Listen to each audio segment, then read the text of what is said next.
ኢንሻአላህ ተከታታይ የተጅዊድ ትምህርት ኮርስ እየተማርን እንገኛለን። በባለፈው ክፍላችን ላይ ኑነ ሳኪነህ ወተንዊን ሁክም የሆኑትን ሁለትን አልኢዝሃርን እና አልኢድጋምን አይተናል። በዛሬው ትምህርታችን ሶስተኛ አህካም ሶስተኛ ህግ የሆነውን አልኢቅላብን የምንመለከት ይሆናል። ኢቅላብ ማለት አንድን ነገር በአንድ ነገር መቀየር መገልበጥ ማለት ነው። ኑን ሳኪናህን ወይም ተንዊንን በሚም እንቀይራለን። ኑን ሳኪናህን ወይም ተንዊንን ወደ ሚም ቀይረን እናነባለን ማለት ነው። ወደ ሚም ስንቀይር ሚምን ኢዝሃር አድርገን አናነባትም፣ ግልጽ አድርገን አናነባትም። ይልቁንም ኢኽፋ አድርገን ደብቀን እናነባታለን። እንዲሁም ረዘም ያለ የአፍንጫ ድምፅ እንሰጣታለን ማለት ነው። በምሳሌ በደንብ ግልጽ ይሆንልናል። ሐሳቡን ብቻ ለመረዳት እንሞክር። ኑን ሳኪናህን ወይም ተንዊንን ወደ ሚም እንቀይራለን። ከቀየርን በኋላ ሚምን ስናነብ ኢኽፋ አድርገን ነው የምናነበው፣ ግልጽ አድርገን አናነብም፣ ደብቀን ነው የምናነበው። እንዲሁም ረዘም ያለ የአፍንጫ ድምፅ እንሰጣለን ማለት ነው። መቼ ነው በዚህ መልኩ የምናነበው? ከኑን ሳኪናህ ወይም ከተንዊን በኋላ አንድ ፊደል ባ ከመጣች ነው። ከኑን ሳኪናህ ወይም ከተንዊን በኋላ አንድ ፊደል ባ ከመጣች ኑን ሳኪናህን ወይም ተንዊንን ወደ ሚም እንቀይራለን። ቀይረን ስናነብብ ደግሞ ም ብለን ግልጽ አድርገን አናነባትም። ይልቁንም ደብቀን እንዲሁም ረዘም ያለ የአፍንጫ ድምፅ ሰጥተን እናነባለን ማለት ነው። በምሳሌ በደንብ ግልጽ ይሆንልናል። ምሳሌዎችን እንመልከት። የመጀመሪያው ምሳሌ ላይ ከኑን ሳኪናህ በኋላ ባ ፊደል ነው የመጣችው። ከኑን ሳኪናህ በኋላ ባ ፊደል ከመጣ ምንድን ነው የምናደርገው? ኢቅላብ ነው የምናደርገው። ኑንን ወደ ሚም እንቀይራለን። እንዲሁም ኢኽፋ አድርገን ደብቀን ሚምን እናነባለን ማለት ነው። አንቡሪክ አንቡሪክ አንቢሁም አንቢሁም። እነዚህ የኑን ሳኪናህ ምሳሌዎች ናቸው። ከኑን ሳኪናህ በኋላ ባፊደል ስለመጣች ኑን ሳኪናህን ኢቅላብ አድርገን አነበብን። የኢቅላብ ምሳሌ በኑን ሳኪናህ ማለት ነው። በተንዊን ስንመለከት የመጀመሪያው ምሳሌ ላይ ሰሚዑን ተንዊን አለ፣ ዶመተይን አለ። ከተንዊን በኋላ ማን የመጣው? ባ ፊደል። ከተንዊን በኋላ ባ ፊደል ከመጣ ኢቅላብ እናረጋለን ብለናል። ተንዊኑን ወደ ሚም እንቀይራለን።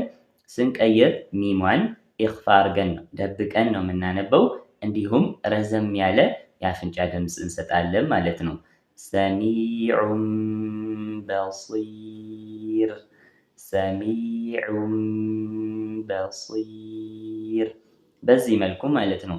ሰሚዑን ኑን ሳኪና የተንዊኗ ኑን ሳኪና ሰሚዑን፣ ይችኛዋ ኑን ሳኪናዋን ወደ ሚም ቀየርናት። ሰሚዑን የነበረው ሰሚዑን ወደ ሚም ቀየር ነው፣ ግን ሚሟን ኢኽፋ አድርገናል።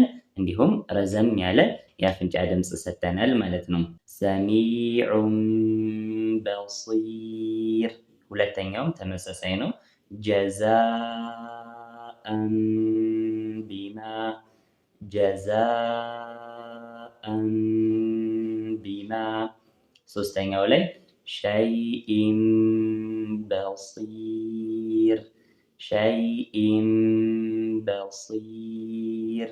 በዚህ መልኩ ማለት ነው። ከተንዊን በኋላ ባፊደል ከመጣ ተንዊኑን ወደ ሚም እንቀይራለን። ተንዊን ላይ ያለችው ኑን ሳኪና ን የምንላልስ ሰሚዑን። በዚህ መልኩ ስናቆም ኑን ሳኪና ድምፅ ነው የሚወጣው። ያቺን ድምፅ ነው ወደ ሚም ምንቀይረው ማለት ነው። እንዲሁም ረዘም ያለ የአፍንጫ ድምፅ እንሰጣለን። በዚህ መልኩ ኢቅላብ እናረጋለን ማለት ነው። እዚች ጋር ኢቅላብ ኑን ሳኪና ወይም ተንዊን ኢቅላብ በሚሆኑበት ቦታ ላይ ቁርአን ላይ ሚም ምልክት እናገኛለን። ቁርአን ላይ ሚም ምልክት ካገኘን ኑን ሳኪናህ ላይ ከሆነ ኑን ሳኪናህን ኢቅላብ አድርገን ነው የምናነበው። ተንዊን ላይ ሚም ምልክት ይቀመጣል። ተንዊኑ ኢቅላብ በሚሆንበት ቦታ ላይ ማለት ነው። ሚም ምልክት ካገኘን ኢቅላብ አድርገን ነው የምናነበው ማለት ነው። ኢቅላብ ጠቅለል ስናደርገው ከኑን ሳኪናህ ወይም ከተንዊን በኋላ አንድ ፊደል ባ ፊደል ከመጣች ኑን ሳኪናህን ወይም ተንዊንን ኢቅላብ አድርገን እናነባለን። ያ ማለት ቀይረን ወደ ሚም ቀይረናቸው እናነባለን። ስናነብ ግን ሚምን ግልጽ አውጥተን ሳይሆን ደብቀን እንዲሁም ረዘም ያለ የአፍንጫ ድምፅ ሰጥተን እናነባለን ማለት ነው። ከኑነ ሳኪናህ ወተንዊን ሁክም ሶስተኛ የሆነው ኢቅላብን ዛሬ ተመልክተናል። ኢንሻአላህ የመጨረሻ ክፍል የሆነው ከኑነ ሳኪናህ የመጨረሻ ክፍል የሆነውን አልኢኽፋ በቀጣይ ክፍል የምንመለከት ይሆናል። እስከዛው አሰላሙ ዓለይኩም ወረሕመቱላሂ ወበረካቱሁ።